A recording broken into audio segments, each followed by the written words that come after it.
ஒப்பந்ததாரரிடம் லஞ்சம் வாங்கியதாக எழுந்த புகாரில் மாம்பாக்கம் ஊராட்சி மன்ற தலைவரும் தாவேக நிர்வாகியுமான வீராசாமி கட்சியிலிருந்து நீக்கப்பட்டு கைதும் செய்யப்பட்டுள்ளார்.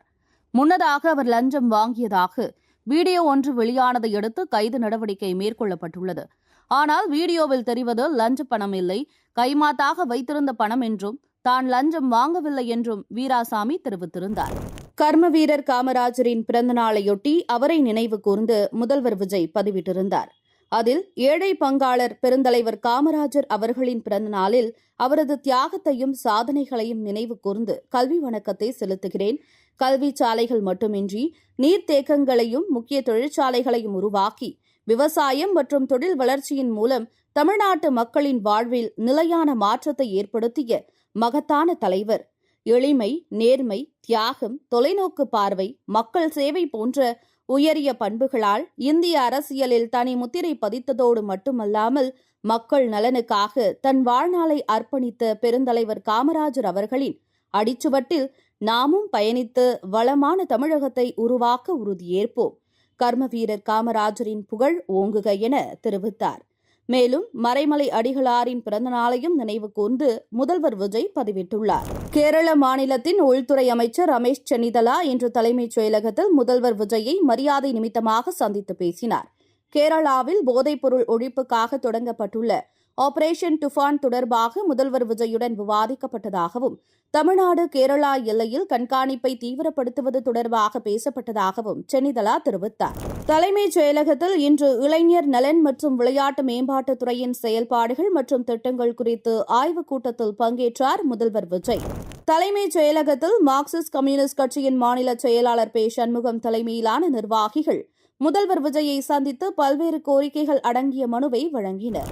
பல்வேறு துறைகளின் IAS அதிகாரிகளை பணியிட மாற்றம் செய்து தமிழக அரசு உத்தரவிட்டுள்ளது. அதன்படி மின்சாரத்துறை நிர்வாக இயக்குநராக இருந்த ராதாகிருஷ்ணன் அண்ணா நிர்வாக கல்லூரி இயக்குநராக மாற்றம் செய்யப்பட்டுள்ளார். உயர்கல்வித்துறை செயலாளராக இருந்த அருண் ராய் மின்சாரத்துறைக்கு மாற்றப்பட்டுள்ளார். சுற்றுச்சூழல் துறை செயலாளராக இருந்த சுப்ரியா சாஹூ தொழில் முனைவோர் மேம்பாட்டு ஆணையராக நியமிக்கப்பட்டுள்ளார். போக்குவரத்து துறை செயலாளராக இருந்த வள்ளலார் தொழிலாளர் நலத்துறை ஆணையராக நியமிக்கப்பட்டுள்ளார். காத்திருப்போர் பட்டியலில் வைக்கப்பட்டிருந்த உமாநாத் IAS தொழில்துறை ஆணையராகவும் தொழில் மற்றும் வர்த்தகத்துறை இயக்குநராகவும் நியமிக்கப்பட்டுள்ளார். இன்னும் பல்வேறு IAS அதிகாரிகள் இடமாற்றம் செய்யப்பட்டுள்ளனர். நெடுஞ்சாலை டெண்டர் முறைகேடு வழக்கில் லஞ்ச ஒழிப்புத்துறை முன்பு நேரில் ஆஜரானார் முன்னாள் அமைச்சர் ஏவ வேலு. முன்னதாக சம்மன் அனுப்பப்பட்டிருந்த நிலையில் சிங்கப்பூரில் சிகிச்சை பெற்று வந்ததால் ஆஜராகாமல் இருந்தார் ஏவ வேலு. அவர் ஓடி ஒளிந்ததாக முதல்வர் விஜய் கரூரில் பேசியிருந்தார். இந்நிலையில் நாடு திரும்பிய ஏவ வேலு இன்று சென்னை ஆலந்தூரில் உள்ள லஞ்ச ஒழிப்புத்துறை அலுவலகத்தில் விசாரணைக்கு ஆஜரானார். சுமார் 5 மணி நேரம் விசாரணை நடந்தது. நீதிமன்றத்தில் நீதி கிடைக்கும் என நம்புவதாக ஏவ வேலு தெரிவித்தார். என்னுடைய சிங்கப்பூர் மருத்துவ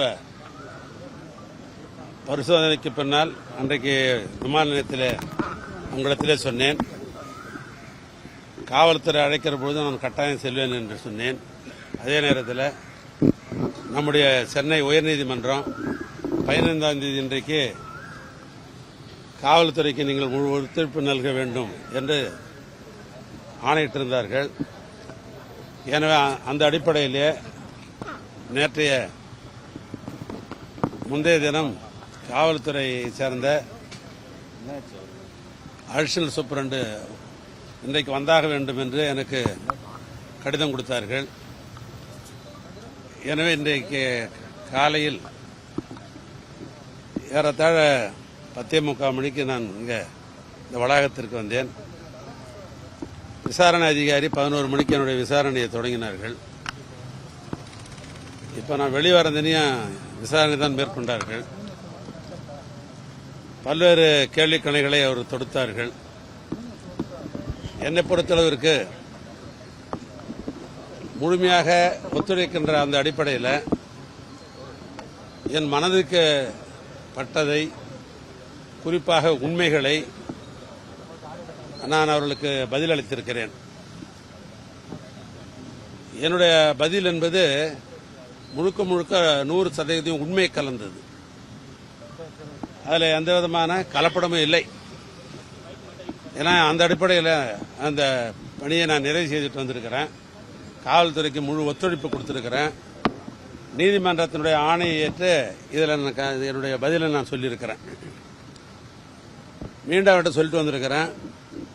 நீங்கள் எப்போ வேணாலும் இது சம்பந்தமாக என்னை அழைத்தால் நான் முழு ஒத்துழைப்பு தருவேன். மீண்டும் என்னை கூப்பிட்டா நான் வருவேன் அப்படின்னு நான் சொல்லிட்டு வந்திருக்கிறேன்.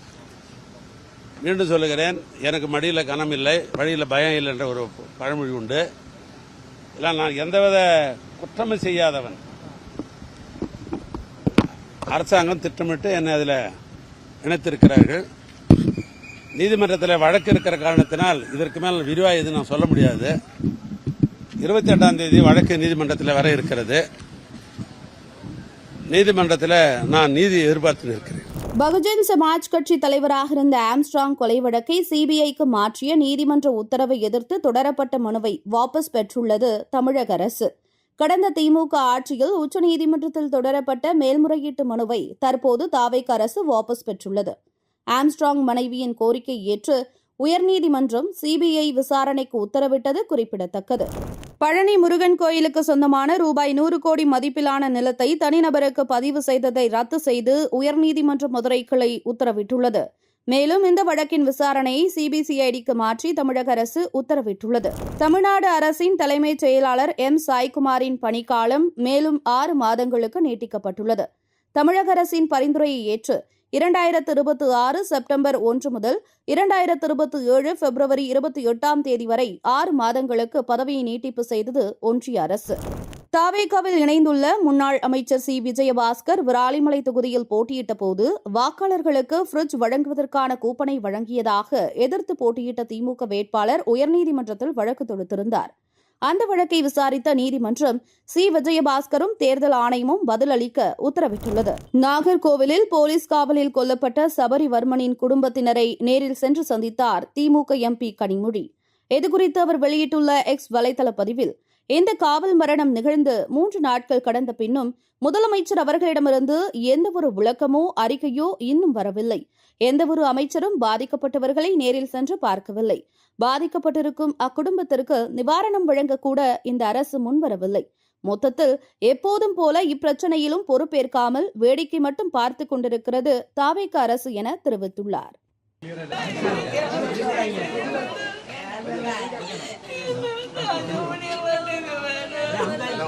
எங்களுக்கு